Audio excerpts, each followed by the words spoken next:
Aujourd'hui, on va parler des plus grands pièges, en fait. C'est-à-dire des choses qui peuvent vraiment te bloquer si tu essayes de monter un business en ligne ou si toi, tu as déjà monté ton activité et puis que tu sens que tu n'arrives vraiment pas à dépasser certains paliers, que ça bloque, que tu n'arrives pas à arriver là où tu veux arriver, en fait. Et la première des choses, qui est une énorme erreur qu'on a tous fait finalement quand on commençait, c'est de miser trop gros sur son premier projet, c'est-à-dire sur son premier produit, en fait. Parce que quand on se lance, en fait, ce qui se passe, c'est que souvent on a une idée qu'on trouve géniale, qu'on trouve excellente, et c'est cette idée-là qui va nous donner l'inspiration, qui va nous donner l'envie de mettre l'effort. Parce qu'on croit tellement dans cette idée-là, on se dit tellement ça va marcher, c'est sûr que ça va fonctionner, c'est sûr que les gens vont acheter ce truc-là, que ça va partir comme des petits pains. Comme on a cette idée-là dans la tête, on est capable de mettre l'effort pour pouvoir créer le produit, pour pouvoir créer l'entreprise, pour pouvoir mettre le pied à l'étrier, etc.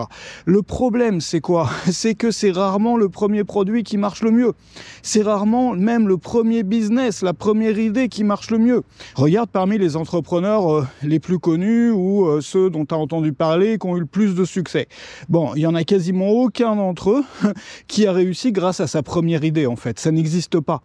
À chaque fois que je parle de ça, je prends l'exemple des pizzas, parce que l'exemple des pizzas, il est hyper parlant. L'exemple des pizzas, c'est quoi? Imagine que tu ne sais pas du tout comment faire une pizza. T'as jamais fait de pizza de ta vie, tu sais pas comment faire la pâte, tu sais pas comment faire la sauce, tomate, là, qu'on met dessus, enfin, tu connais rien en pizza, tu sais pas combien de temps faut faire cuire une pizza, tu connais rien. Et tu décides de devenir bon en pizza, tu veux devenir pizzaiolo. Bon, qu'est-ce que tu fais? Tu vas décider de faire une pizza tous les jours. Donc, le premier jour, tu regardes une recette, tu recopies la recette, tu fais la pizza comme la recette te l'indique. Mais ça sera pas la meilleure pizza du monde. Et puis, le deuxième jour, tu vas essayer d'améliorer. Puis, le troisième jour, puis le quatrième jour. Et la dernière pizza que tu vas faire à la fin de l'année, la 365e pizza, si tu en fais une par jour, il y a 100% de chances qu'elle soit bien meilleure que la première. Et c'est pareil pour nos produits, c'est pareil pour les projets qu'on lance. Le premier, sur l'échelle d'une vie ou d'une carrière, ta première idée, ton premier projet ou ton premier produit sera jamais le meilleur. Donc l'idée, c'est quoi? C'est de commencer en minimisant les risques, c'est-à-dire de commencer en lançant une sorte de prototype, ce que dans le monde des startups, ils appellent un MVP, un Minimum Viable Product. Ça veut dire quoi? Ça veut dire le produit minimum viable. Ça veut dire qu'on va pas s'embêter en fait à faire des fioritures, à ajouter plein de fonctionnalités, à ajouter plein de contenu, à se casser, c'est-à-dire tout ce qui demande le plus d'efforts et qui est pas essentiel, on va pas le faire, on va le reporter à plus tard. Et on crée vraiment tu vois, une miniature de produit ou en fait un prototype de produit avec juste l'essentiel et on le montre aux gens, c'est-à-dire qu'on va le mettre en face du marché et on va se débrouiller si possible pour avoir des gens pour tester ce produit-là. Donc ça, c'est essentiel en fait. Il faut pas trop investir de temps, trop investir d'argent dans son premier produit. Il faut se dire c'est un essai, c'est un test et je me fais la main en fait. Voilà, c'est un produit ou c'est un projet pour me faire la main. De la même façon, si tu vas à la gym ou si tu fais du sport, ta première séance de sport, c'est jamais celle qui amène le plus de résultats. En plus, ça te permet de pas être déçu derrière. Parce que tu dis, moi, je lance un premier produit, je me fais la main. Comme ça me permet de mettre un peu mes process en place. Comme ça me permet un peu de, découvrir un peu mon marché. Comme ça me permet de prendre des bonnes habitudes. Comme ça me permet, etc., etc., etc. C'est-à-dire, tu auras mis la machine en marche. Alors, il y a plein d'autres choses auxquelles il faut faire super attention quand on lance son activité. Il y a plusieurs autres pièges. Il y a 2 autres pièges que je vais te citer dans le reste de cette vidéo. Juste avant de continuer, je voudrais te montrer, ça c'est dans la description, je t'ai préparé une présentation vidéo pour apprendre à faire tourner tout un business en ligne en 25 minutes par jour. Alors, tu sais que moi, je suis un passionné d'efficacité. Je suis un énorme geek d'efficacité. J'ai beaucoup travaillé sur les process de création. Ça fait plus de 10 ans maintenant que je travaille là-dessus, sur l'optimisation des process de création. Pour quand on a un business de création de contenu, quand on est formateur, quand on est créateur, quand on est expert ou quand on est coach aussi, même si c'est pas que de la création de contenu, on peut tout faire en 25 minutes par jour. Et je voudrais te montrer ça se trouve dans la description, donc c'est une présentation vidéo qui est essentielle si toi tu sens que tu passes vraiment trop de temps sur ton activité. Et puis surtout d'ailleurs, si tu te lances aujourd'hui, tu as peut-être un boulot salarié à côté, du coup ça te laisse pas beaucoup de temps pour démarrer ton activité.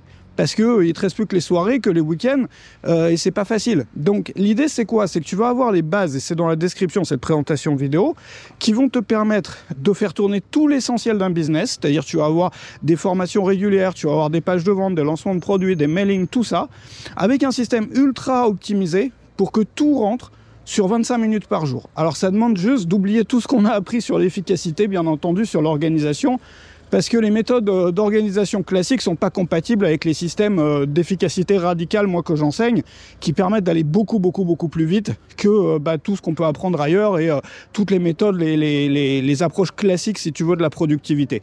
Donc ça se trouve dans la description, et je voudrais te parler maintenant du deuxième piège.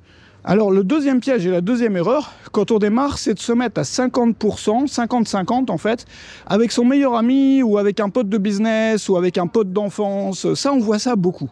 Plein de gens comme ça qui, un jour, prennent un café avec leur meilleur pote, voilà, où ils vont boire un verre ou quoi, et puis là, ils ont une idée qui jaillit, ils ont une super discussion, il y a une idée qui commence à germer de business. Et comme cette idée, ils l'ont eue ensemble, ou bien comme, ils se connaissent bien, ils se font confiance et tout, ils se disent, ça c'est une idée de business géniale, on va se mettre à 50-50 et on va bosser entre potes comme ça, tu vois, on va faire un beau truc à deux.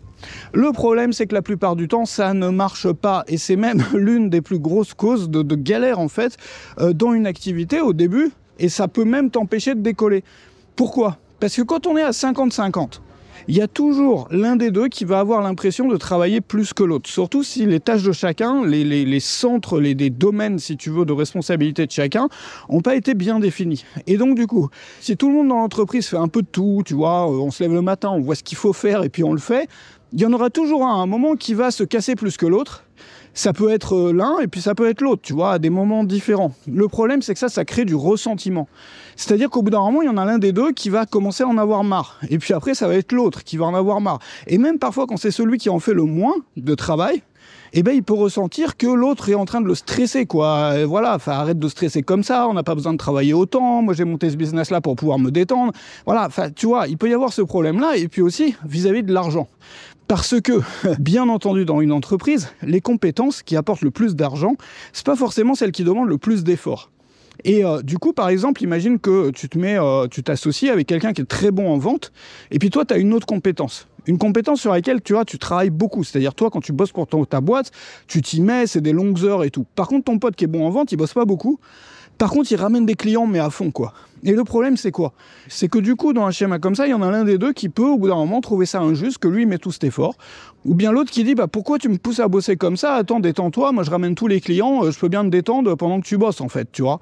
Et donc, ça, au bout d'un moment, ça crée toujours des gros soucis. Et la meilleure façon de faire les choses, c'est, premièrement, de définir des zones de responsabilité vraiment, tu vois, c'est-à-dire d'être autonome, chacun dans sa zone de responsabilité. C'est-à-dire, on ne s'occupe pas de combien l'autre bosse, de l'effort qu'il met, etc. Non. Par exemple, l'associé 1 s'occupe de l'administratif et du support client et de ceci et de cela, l'associé 2 de la stratégie et de cela et de cela, et complètement autonome là-dedans. Bien entendu, on va en parler avec des meetings réguliers, c'est-à-dire faire le point sur les objectifs régulièrement, etc. Mais on ne va pas micromanager, si tu veux, le travail de l'autre. Donc ça, c'est important. Et la deuxième chose, c'est d'avoir un plan de sortie, c'est-à-dire dès le début, de planifier, quand on se lance dans un business à plusieurs comme ça, de planifier, voilà, si on a l'un des deux qui veut sortir du business, comment ça se passe ? Alors la meilleure solution, c'est qu'il puisse racheter le business pour une partie de sa valeur qui va être définie dès le début, c'est-à-dire en fonction peut-être du profit ou autre, quoi.